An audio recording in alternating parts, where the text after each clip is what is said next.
both are stationary, then obviously the light comes straight into the telescope. In 1729, Bradley found that he had to tip his telescope forward very slightly to get a star in the centre of his telescope. It was assumed that this was due to the motion of the Earth around the Sun. Let us assume that the telescope was moving at 5 miles an hour and had to be tipped 5 degrees.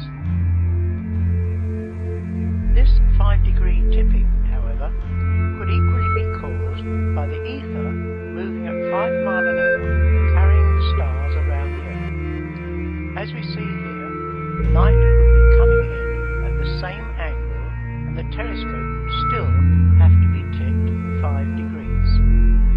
So tipping the telescope does not tell us whether it is the starlight moving or the telescope moving. However, there is a simple experiment that can determine whether it was the Earth that was moving or the ether and starlight. All that you had to do was record the tipping required for any particular star, then fill the telescope with water, which greatly slows down the speed of light in the telescope. So here is the moving telescope filled with water, tipped at 5 degrees, and you can see that the starlight does not now reach the eyepiece at the bottom. This is because the starlight moves much more slowly when passing through water. However, if the telescope is tipped further, say 10 degrees, then the starlight will then be visible again in the eyepiece. It has to be tipped further because the light is now slower when in the telescope. But if the starlight is going past the telescope at 5 miles an hour, then when it is filled with water, no further tipping is needed because the light is coming in at 5 degrees anyway. The starlight stays on the same path but is only travelling slower in the water. The relativity fraud. Established by trickery, maintained by propaganda. A simple exposure for laymen, by Malcolm Bowden. In 1887, an experiment shattered the scientific community. Michelson-Morley tried to check the speed of the Earth through the ether as it orbited the Sun by passing light in 2 directions, one in the direction of the Earth's travel and one at right angles, and then comparing them for differences. They expected to measure a speed of about 30 kilometers per second. To their amazement, there was no movement of this order. They called it a null result. They actually measured 1 to 10 kilometers per second, but it was still called a null result. 1887 Michelson-Morley experiment. If the Earth were moving through an ether, then a sort of ether wind would be created at the surface of the Earth. A light beam projected directly into this ether wind would be expected to move slower than a light beam projected across the ether wind. If we project the beams across a known distance and then recombine them, we would expect the 2 waves to be out of phase by an amount that would tell us the distance the Earth had moved. But all attempts to directly measure the motion of the Earth around the Sun through this ether had paradoxically resulted in an apparent velocity of 0. The experiment failed to detect the Earth moving in or against the ether. The problem was serious. Although various solutions were advanced, in the end, science was faced with a choice. Either discard the ether or admit that the Earth wasn't orbiting the Sun.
In 1913, Sagnac carried out a simple experiment of passing light in opposite directions around a table and recombining them. This produced interference fringes. He then rotated the whole table at 2 revolutions per second and found that the fringes changed. This result has very significant implications in science. It works as follows. A beam of light leaves the light source at the bottom left-hand corner and is split into 2 different beams, which we have coloured red and blue just to distinguish them. They travel round the circuit in opposite directions until they eventually reach the splitter, which also recombines them. There, they then go on to the photographic plate, where they have interference fringes. In this simplified version, we see that the beam is split into 2, the red and the blue again, and they go round the circuit and are recombined at the splitter and recombining prism, so that they again produce the fringes on the photographic plate. Now let us rotate the table. Before we do so, there is the very important subject of the effect of the ether. The Michelson-Morley experiment failed to detect the 30 kilometers per second motion of the Earth through the ether. So as to overcome this problem, Einstein simply abolished the ether in his relativity theory. The very significant result of the Sagnac experiment was that it proved that the ether existed. Let us see how it did this. It is a fundamental feature of relativity that it claims that as there is no ether, light travels away from a source at the same speed relative to the source, whether the source is moving or not. Thus, whether the table is turning or not, the fringe patterns should stay the same. But if the ether exists, once the light has left the source, the speed of the light is controlled by the ether, independent of the speed of the table, mirrors, etc., as we see here. So let us see what happens when we rotate the table.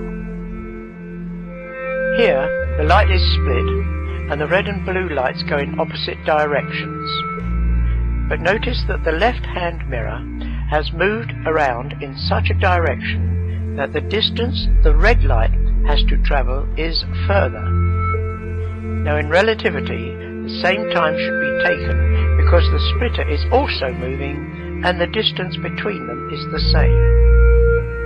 But now imagine that the ether exists and the speed of the light is controlled by the stationary ether.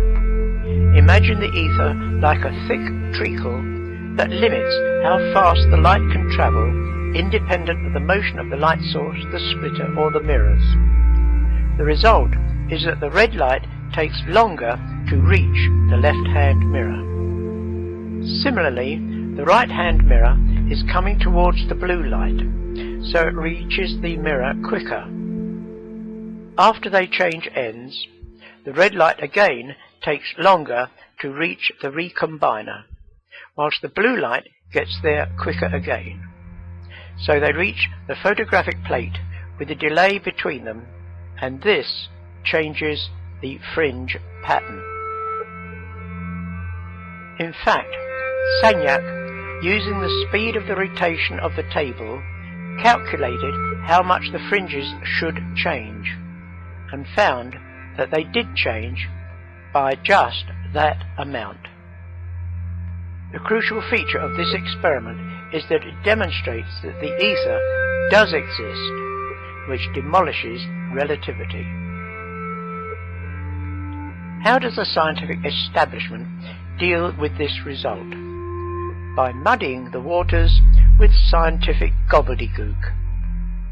Wikipedia says, in the above discussion, The rotation mentioned is a rotation with respect to an inertial reference frame. Since this experiment does not involve a relativistic velocity, the same wording is valid both in the context of classical electrodynamics and special relativity. How on earth can it be valid in both theories? It clearly proves that the ether exists because the speed of the light is controlled by the ether, independent of the rotating table and mirrors. This Sagnac effect is used by airlines for their compass directions. As the plane turns, the change in the fringes are translated into a change in the direction of the plane that then registers on the cockpit compass.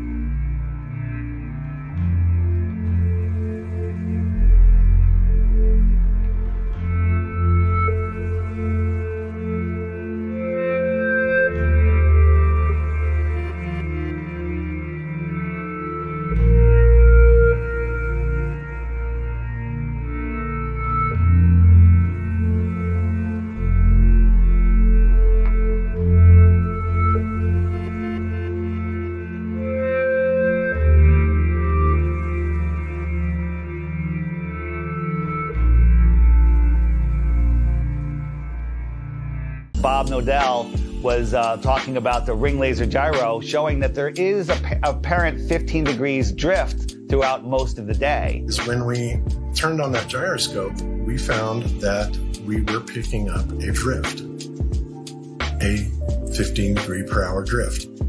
And this was taken out of context. It was later, the experiment was done at a higher altitude and it showed a different rotation speed, which absolutely proves it's not the Earth that's moving, that it's the ether that is spinning above us.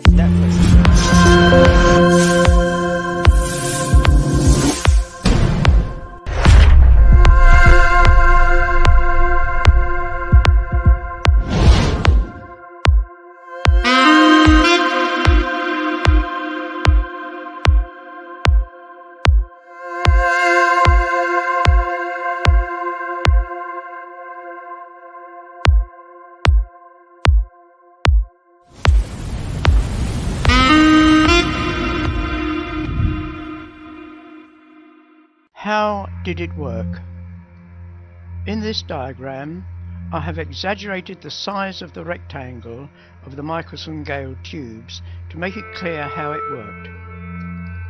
The equator travels approximately 25,000 miles in 1 day's rotation. You can see that this speed decreases as the latitude increases. At 15 degrees of latitude, the circumference of that latitude is slightly smaller, so it only travels 24,150 miles in each day. The distance travelled per day reduces as the latitude increases, until it is 0 at the North Pole. Imagine their tube south arm being at the equator and the north arm on the 30 degrees latitude. The light going round the tubes in both directions would experience a higher velocity of the ether going through the south tube at the equator than when travelling through the northern tube at the 30 degree latitude. When they were recombined, they would produce a different fringe interference pattern when compared with the very much shorter path using the calibration circuit. Was Einstein a plagiarist? He, first of all, rediscovered Lorentz's 1904 transformations.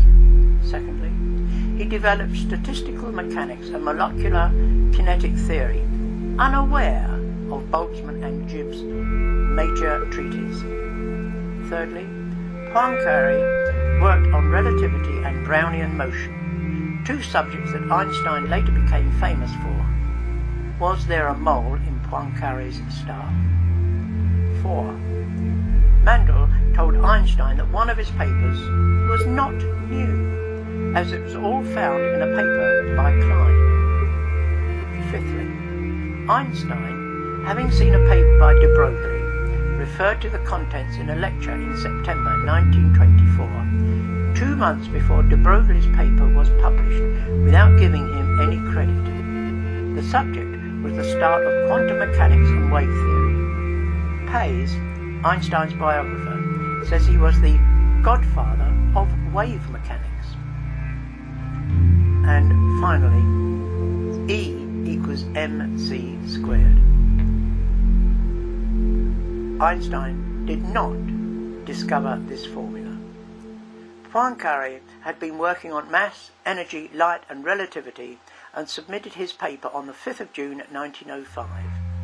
Einstein submitted his paper on the 30th of June 1905. Did he know of Poincaré's paper anyway? It is Einstein's paper that received all the publicity.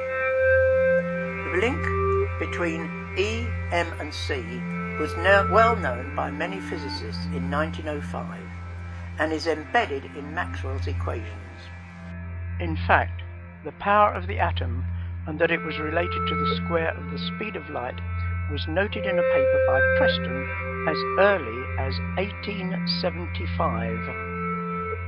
Nevertheless, Einstein has always been credited with the discovery of E equals mc squared.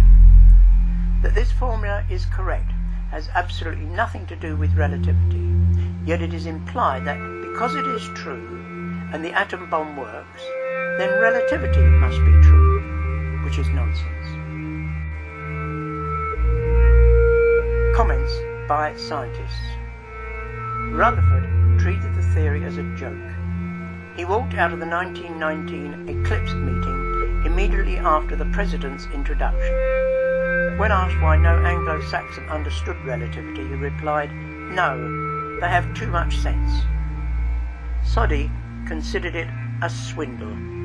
Sir Oliver Lodge, Max Born, Ernest Mach, Poincaré, Pauli, Poor and Lorentz all rejected the theory. Ashton points out that in 2 separate papers, Einstein contradicts himself. In one, he suggests that slow acceleration of the electron may not give off energy. But what is the border speed between giving off energy and not? Professor Dingle initially lectured on relativity, but began to question the theory, particularly the clock paradox. He began seeking answers, but found that he was shunned by former friends and colleagues. Failing to get a hearing, he wrote Science at the Crossroads, in which he realized that science had departed from its pursuit of truth. Professor Essen was so persistently critical of relativity that he was warned by those in power that his promotion prospects and therefore his pension were threatened. He is not the only one to find that opposition to relativity and evolution can damage your career prospects. Today, so accepted is the theory that few are prepared to risk their careers by criticizing it. Relativists and evolutionists dominate the mass media, and criticisms thereby are muted and ignored.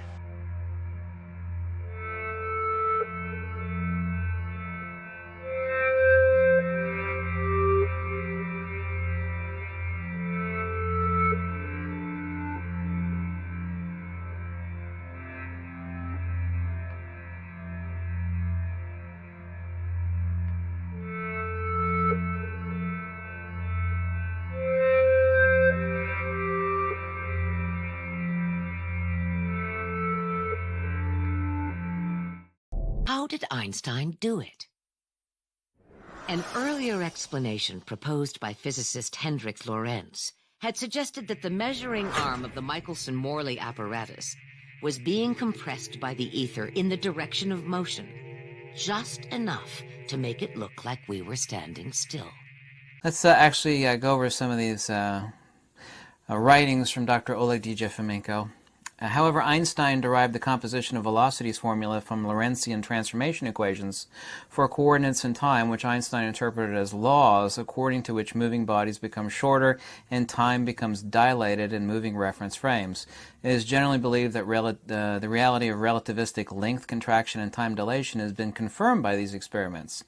If these experimental proofs of these effects really existed, then Einstein's interpretation of relativistic transformations of the law of physics would be correct, in which case its composition formulas may be a physical law after all, but of course they're not. The second proof, in referring to GPS satellite correction as having some sort of basis of proof for relativity, let me continue. As it is known, electric field lines of a stationary charge are radially symmetrical, while the field lines of a moving charge are concentrated in a direction perpendicular to the velocity vector of the charge. I actually go over some of the really heavy math. Nobody wants to hear the heavy math. The absurdity of such an explanation is obvious for the simple reason that neither the electric field nor the electric field lines are material bodies and therefore cannot possibly be subject to relativistic contraction. Moreover, the effect of the redistribution of the electrical fields of the moving charges was discovered in 1888 by James Clerk Maxwell and his equations. Heaviside's explanations were essentially as follows. According to the Helmholtz theorem, I don't want to get into the really heavy math. People get bored at that, of course. Let's get on to the clear stuff. I don't want to just read an article. Are there any valid experimental proofs of relativistic time dilation? It is believed that the convincing proofs of the reality of relativistic time dilation with fast mesons, that was actually in the particle accelerator. Yeah, the rate of some simple electromagnetic clocks and its dependence on the motion of the clocks was analyzed in 3 certain recent publications. I'm getting to the good part here. I'm just trying to actually skip over all of this. I actually had a lot of people that thought that, specifically it's called electrokinematic effect. It has nothing to do with proving or supporting relativity at all. Let's get on to the summary. Einstein's proofs of the impossibility of instantaneous action and superluminal motions are based on his interpretation of the relativistic velocity transformation formulas as a physical law, relativistic velocity composition law.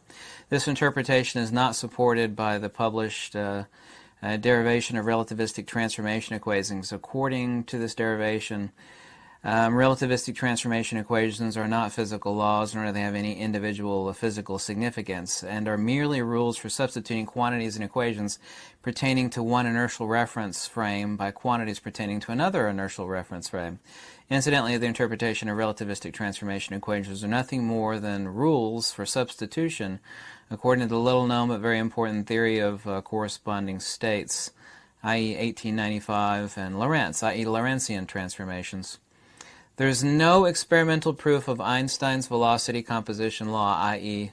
that GPS has any connection to supporting or proving or as evidence for Einstein's theory of relativity, none whatsoever. This law is generally believed to have been provided indirectly by experimental proofs of relativistic length contraction and time dilation, with which this law is intimately related. However, the analysis of what is believed to constitute the experimental proofs of relativistic length contraction and time dilation show that these proofs are illusory. There are no experimental confirmations of Einstein's velocity composition law whatsoever. Therefore, we must reject Einstein's assertion, yada, yada, yada. There's a lot of really heavy math in this if you'd like to go over it. Like I said, it's in a book called, I'll show you the cover of the book in a second. There's actually something really important here.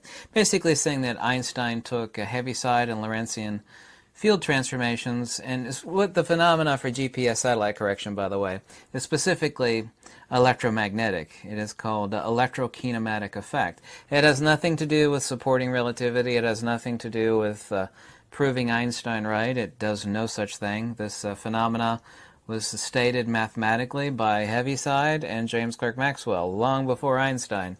And it has nothing to do with supporting relativity. But this is the one thing you've seen in many, many scientific shows. Like, well, Einstein's theory is not proven, but we know it's right because of GPS satellite correction.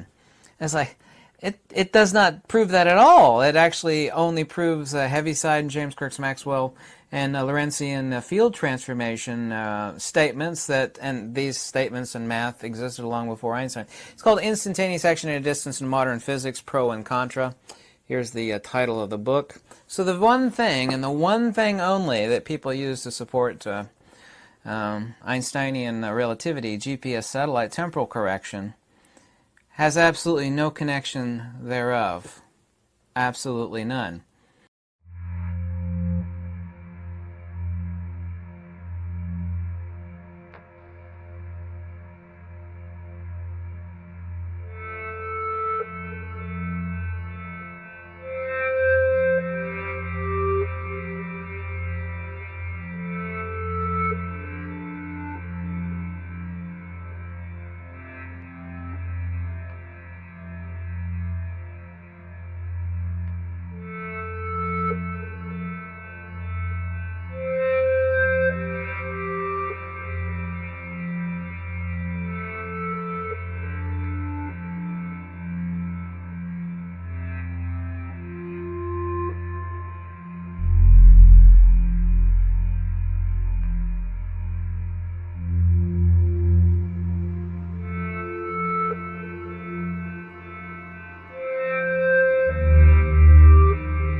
Hey, Doc? Usually in science, if we're off by a factor of 2 or a factor of 10, we call that horrible. We say something's wrong with the theory. We're off by a factor of 10. However, in cosmology, we're off by a factor of 10 to the 120. That is 1 with 120 zeros after it. This is the largest mismatch between theory and experiment in the history of science.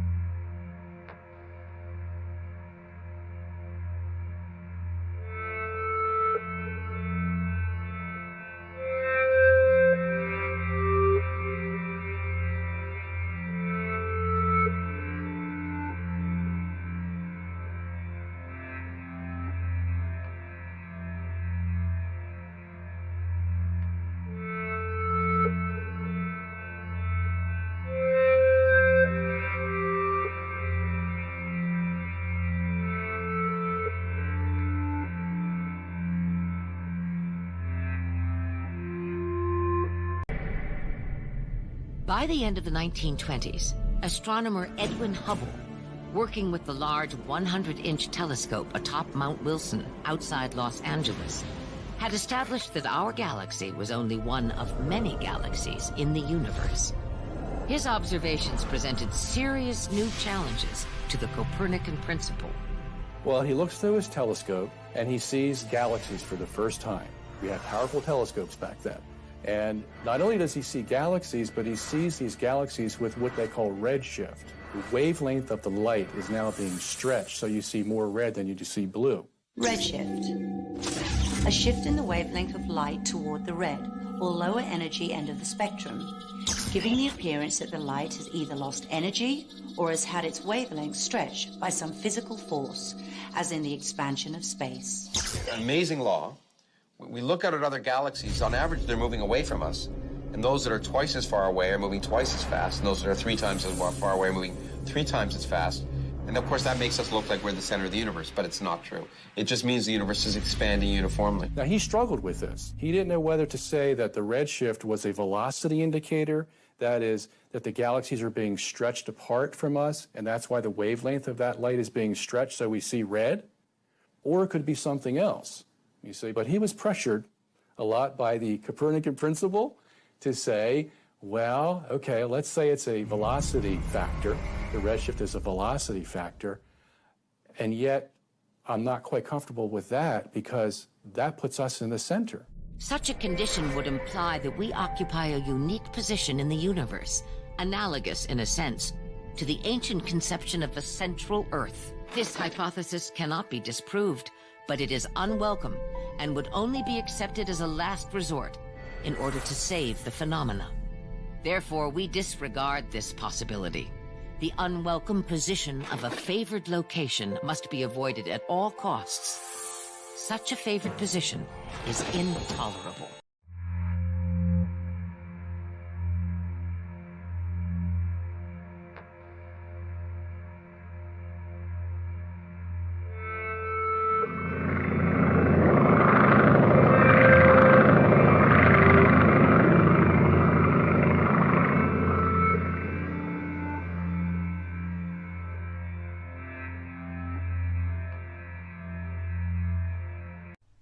In the heliocentric model of the cosmos, the moon revolves around the Earth 13 times per year, traveling at 2,288 miles per hour, while the Earth revolves around the Sun once per year, traveling at 67,000 miles per hour. The following model and animation illustrate how this is supposed to occur. As you can see, since the moon is revolving around the Earth, which itself is revolving around the Sun, in order to maintain its regular orbit, the moon would have to be constantly and drastically changing its speed in ways completely unaccounted for by the model.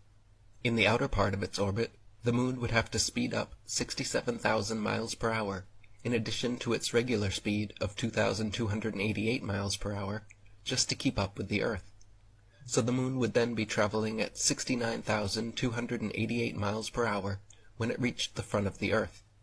At this point, since the moon is allegedly 240,000 miles away from the Earth would catch up in just 4 hours, so the moon must continue traveling 67,000 miles per hour along Earth's trajectory, while simultaneously continuing its now perpendicular 2,288 mile per hour second trajectory. Then, as it turns to reach the inner part of its orbit, the moon must now slow back down to its original speed, allowing the Earth to pass by. Lastly, as it passes behind the Earth, the moon must once again quickly accelerate back up to nearly 70,000 miles per hour before getting left in the dust. In addition to all of this, the Sun itself is allegedly orbiting the Milky Way galaxy at 448,000 miles per hour, further compounding the problems and calculations of the heliocentric model. If this were true, then the Earth, Moon, and other planets would all have yet another set of ridiculous and impossible corkscrewing accelerations and decelerations necessary just to keep up with the Sun. And for the cherry on top, all of these calculations have been assuming perfectly circular orbits, but the actual heliocentric model claims that the Moon's orbit around the Earth's orbit around the Sun, and the Sun's orbit around the Milky Way are all elliptical, not circular, meaning there would be even more additional accelerations and decelerations to calculate depending where each one is along its elliptical path.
problem. While we have equations that can completely predict the motions of two gravitating masses, our analytical tools fall short when faced with more populated systems. It's actually impossible to write down all the terms of a general formula that can exactly describe the motion of three or more gravitating objects. Smoking cigarettes and watching cats playing.